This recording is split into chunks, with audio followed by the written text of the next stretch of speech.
রাজশাহী জেলা সদর থেকে ৫৫ কিলোমিটার দূরে অবস্থিত সুপ্রাচীন ইতিহাস ও ঐতিহ্যে ঘেরা এক জনপদ বাগমারা উপজেলা। বারনই আর রানী নদীর অববাহিকায় গড়ে ওঠা এই অঞ্চলে আজও মিশে আছে এক রোমাঞ্চকর ইতিহাস। লোকমুখে প্রচলিত অতীতে বাঘবাঘিনীতে পরিপূর্ণ এই বনে এক ব্যক্তি হাতের বদনা দিয়ে বাঘ মেরেছিলেন, যা থেকে নাম হয় বাগমারা। আবার ব্রিটিশ আমলে বাগান কেটে বর্তমান বাগমারা থানা ভবন নির্মাণের কারণেও এর নামকরণ করা হয় বলে জানা যায়। বর্তমানে এই থানা ভবনের ঠিক পিছনেই দেখা মিলে এক অপরূপ দৃশ্যের। এখানে এসে মিলেছে বারনই ও রানী নদী।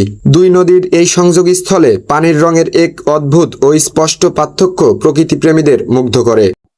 এই নদীটা আসে আমাদের, এই নদীতে পানি, এটা প্রকৃতি নদী, এটা বারালই নদী, ঠিক আছে।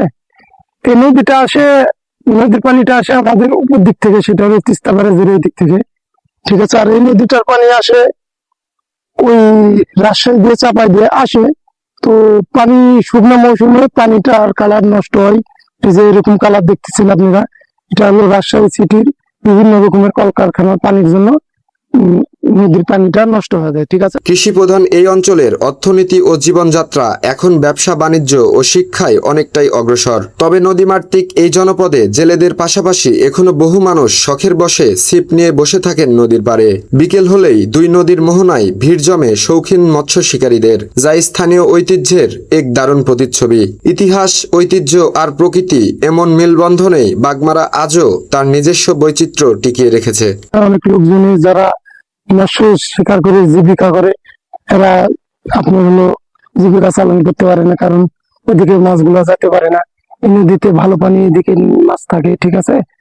তো এগুলা পানি নষ্ট হওয়ার কারণ মূলত রাজশাহী বিভিন্ন রকমের কলকারখানার নদীর খারাপ পানি, এই জন্য আর কি পানিটা নষ্ট, ঠিক আছে।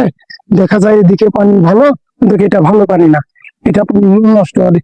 এবারে যে পানিটা, এই পানিটা ভালো পানি, এই কারণে মাছ এই নদীতে বেশি থাকে।